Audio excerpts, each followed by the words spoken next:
This is the crazy woman. Congressman Liz Cheney represents God's most beautiful state, Wyoming, but she has to do it from a swamp that is Washington, D.C. So she's no stranger to D.C. In fact, her father served as vice president, and you worked for the State Department under George W. Bush. I did. That's right. And you chose to go back to that town. Yeah, it's interesting how different it is actually being in Congress than being in the executive branch. But it's really an honor to be there representing the people of Wyoming. Did you learn nothing?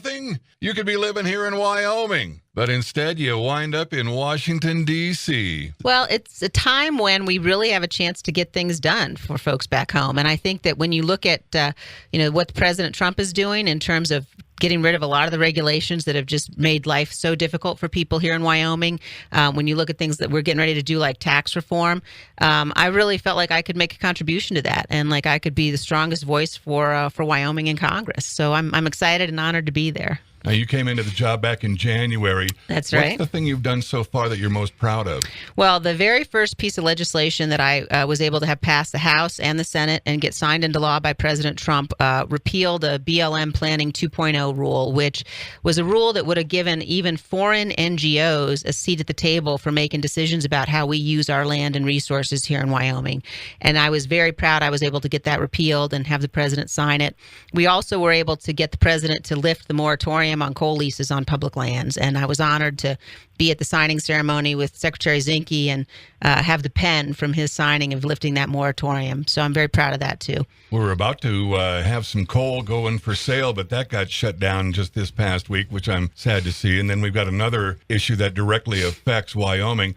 The wolf has been taken off the endangered species list, and now the hunt is on. Exactly. Well, and another piece of legislation which I co-sponsored, and I'm proud to say it's an amendment on our Sportsman's Access Bill that's going to be on the floor in the next couple of weeks, will prohibit the federal court system from reviewing that decision. We've seen, the wolves delisted. Wyoming's plan's a terrific plan, but we've been dealing with this now for something like 12 years. The federal court stepping in and saying, no, you got to relist it. And we don't want that to happen again. We want to make sure it stays off the list. And my piece of legislation would prevent the federal court system from reviewing that decision ever again. Just as a side note, I really hate the idea that we've got these judges trying to steal your job by doing their legislation from the bench. Boy, you're exactly right, Cooper, and we have to stop it. We got to get control. One of the other things President Trump is doing in that regard is he's naming, in addition to Neil Gorsuch to the Supreme Court, great conservative federal judges to the lower courts, people who understand that the judiciary's job is not to make law, but they ought to be interpreting the law, and that they ought to be doing it in a way that is has a commitment to the Constitution and to the original intent of the Constitution. And so those appointments that you don't hear a lot about are going to have a huge impact for generations to come in terms of how our whole process works. President Trump has one of the most difficult presidencies that I have ever heard of. The divisiveness, the hate, the bile that's getting thrown his direction. You're probably catching some of that flack too, just being a Republican and a politician in general. Well, it really, the Democrats do not want to admit that they lost the election. And so you're just seeing all kinds of garbage get thrown at him. Of course, I've lived through that, watching, some of the criticism that my dad took, for example, when he was in office. And I really do think very much about the lesson of my dad, and that you just got to have the courage of your conviction, and you just have to do what you know is right. Ignore the haters, ignore the people that are criticizing you, and keep doing what you know is right for our state and for our country. You're more civil than I. I'd want to go bitch slap each and every one of them. Yeah, well, Jeez, I won't deny I've had that intent sometimes, but haven't done it. A big problem that affects our entire country and the world, North Korea. Kim Jong-un says Donald Trump is a dog, a barking dog, and I'm like, should we take that as a compliment in as much as he's delicious? Sorry, don't mean to comment on their dietary intake. But this is really tough.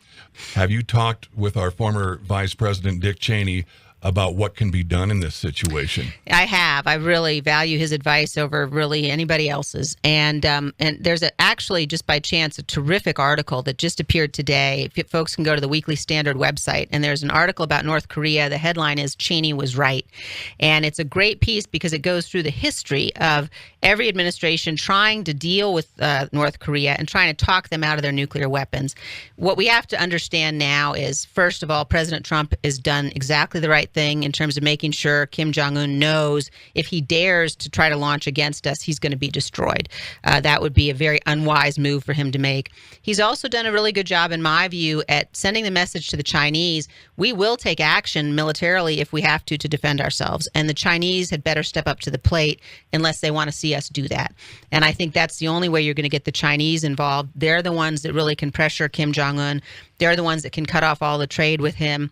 Frankly, they're the ones that can make him leave office, make him go. And I think ultimately that's what we're going to have to see happen. But we cannot live with a world in which Kim Jong-un can threaten the entire U.S. mainland with a nuclear-tipped ICBM. And that's basically where we are today.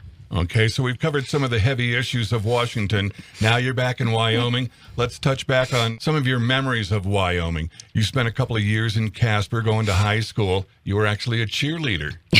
Yeah, well, I was a cheerleader. That's true. Wyoming has just been a place. My family obviously has been here for, I think, 4 generations. Our kids are the 5th generation. My memories of Casper, of all my birthdays up on Casper Mountain, and I went to Camp Sacagawea as a Girl Scout.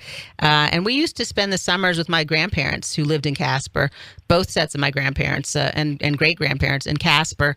My grandparents had a trailer, and so we would spend all summer with them camping and fishing all over the state, something we loved very much. And I just had the chance to take my sons, actually on Election Day last year, my sons and my dad, and we went out to NC and got the chance to go out and show the boys Cheney Field, and had the chance to talk about, my dad's time there as a football player. And, of course, my mom was homecoming queen, so it was very, very special times for us. Okay, so the fate of the world is in the balance, but you could save it if you help a foreign dignitary catch a trophy trout. People come here from all over the world to fish these waters. Yeah. Where would you take him? I would say either the Snake there in Jackson, which of course Right. you cannot beat for the view and for the scenery, or the South Fork of the Snake. I go out with my dad every chance I get, and we often go over on the South Fork of the Snake, which is just tremendous, and particularly the canyon run of that float is just incredible. So, but we love to get out fishing because the truth about fly fishing is you can't think about anything else if you want to do it well. So it's about the best way that you can spend some time to really relax. And Senator Enzi and I have actually had a good chance to spend a lot of time talking about how great fly fishing is as a way to relax and get your mind off things. And I'm hoping one day soon that we'll get out and fish together. Okay, just a few rapid-fire questions for you. Beef burger or bison burger? I love both. I guess probably if I had to choose, I'd say beef. I love the bison burger too, but, for sort of an everyday sort of meal, I'm going with beef. Who's got the best one in Wyoming? The best beef burger in Wyoming? Liberty Burger up in Jackson's pretty good. Our daughter was a waitress there this summer, so I think I got to give them a plug. Yay or nay on Rocky Mountain oysters? Oh, yay. Yeah? Like you got to do it. Okay. Best memory of high school in Casper? I think that, when I was in junior high school in Casper, and then my dad got elected to Congress, so we started splitting our time then. But certainly my time at Dean Morgan was very special. And I remember Camp Sacagawea in particular because my dad and mom picked me up when the week was over. And it turned out that every item in the Lost and Found was mine. And so it was, I hope I'm a little more organized these days, but I never have heard the end of that story. And just a couple of quick ones here. You are doing some sort of an event to honor your mom and dad? Yeah, the university is this afternoon over in Laramie. There'll be a conversation with Dick and Lynn Cheney. I think it's about 2 o'clock this afternoon. And my folks have really made an effort and have donated to scholarships for Wyoming kids to have the chance to study overseas and to travel overseas while they're at Laramie. And so they're going to have the chance today to get together with about 20 of those scholarship recipients. And it just means so much to my mom and dad and to the whole family to be able to meet the kids that have gotten these scholarships and hear about their experiences, and then for them to bring those lessons back home to Wyoming is very special. Most important life lesson you learned from your father as a young girl? I think there's so many. but having the courage of your convictions and making sure your word is your bond. And that's a lesson, we know it here in Wyoming. You can go through the Code of the West in terms of those kinds of things that really characterize people here at home. And I try to take those to Congress. And it's just, you learn pretty quick in Congress who you can count on when somebody says, I'm with you on your bill or I'm with you on that issue, that you can count on them, that they'll be good on it. And then you learn that there are folks you can't. And, you always want to be the person that, if I disagree with you, I'm going to tell you up front, I don't believe that's right. But you don't make it personal. And you work really hard to make sure your word's your bond. You have a firm handshake. And you do what you know is right, even when it's tough. In dealing with your children, what is the voice of your mom that comes through and it's like, oh my God, I just sounded like my mom. I'm channeling her right now. It happens all of the time.